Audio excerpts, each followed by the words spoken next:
such a time as this. And welcome back to For Such a Time as This, the place where there is no such thing as a silent witness. Please subscribe and click the notification to continue to receive news through a biblical worldview. Now, Christian Headliners has this article here, an article we have been, a story we have been following for some time. The UMC, as it says, UMC leaders call for a new form of unity over LGBT debate. This is one big thing I've learned. Whenever liberals say they want unity, watch out. They only know one form of unity, and that is for the conservatives to roll over and give them whatever they want. The article goes on, in the midst of a long-standing debate on LGBT issues, 8 current and former bishops of the United Methodist Church have signed a statement calling for a, quote, new form of unity, close quote, after years of discord, according to the Christian Post.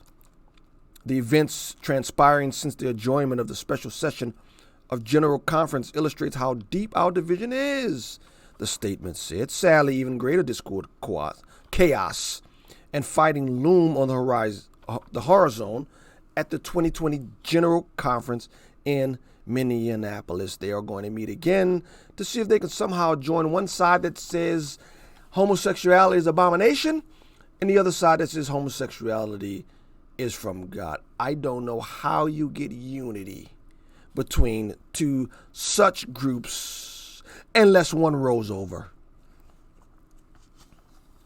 Statement goes on. This is why we recognize our beloved United Methodist Church no longer can continue in our current form of unity.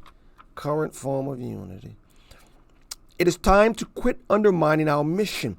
It is time for the entire church to come together to figure out how to be the people called Methodists in a new way, to seek a new form of unity. I've got a suggestion. How about you guys read the Bible and figure out what the Bible says about homosexuality and unify around that? Of course, they won't do that. The debate has focused largely on the teachings of the Book of Discipline, which states that homosexuality is incompatible with Christian teachings. Yep, it sure is. And how do you gain unity from that? Homosexuality sin, can be no unity. And so let me just end it with this. And this may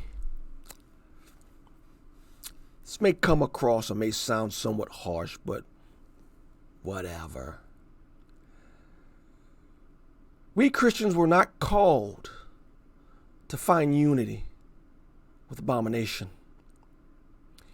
We who call upon the name of Christ, we're not called. We're not called to find unity with those who clearly call good evil and evil good. This may sound harsh, but once the conservatives or those who believed in the Bible took control, they should have immediately started kicking churches out who were not affirming the scriptures as written by God.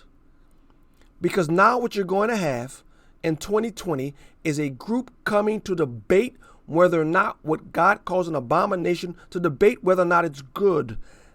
That's not even worthy of a debate. Once you gain power, and maybe I don't know all the inner workings of church polity, but once they gain power, and once they have now control of the denomination, all who say that homosexuality is good should be excommunicated from their organization if they persist in that. That is what I believe God has called us to do. We do not negotiate with sin. We do not negotiate with abomination. If you think I'm harsh, go back to the Old Testament. And when God put rules into the culture, see how he dealt with it.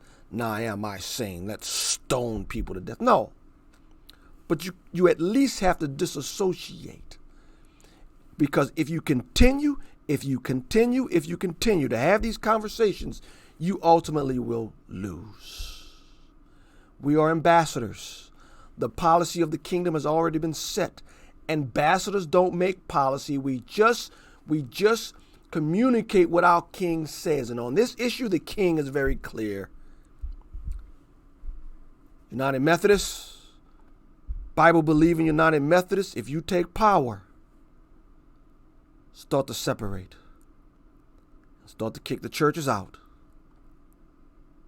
who want to call good evil and evil good. Sometimes love comes in firm ways.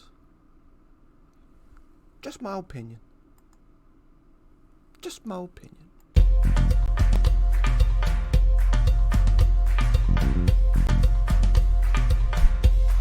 For such a time as this.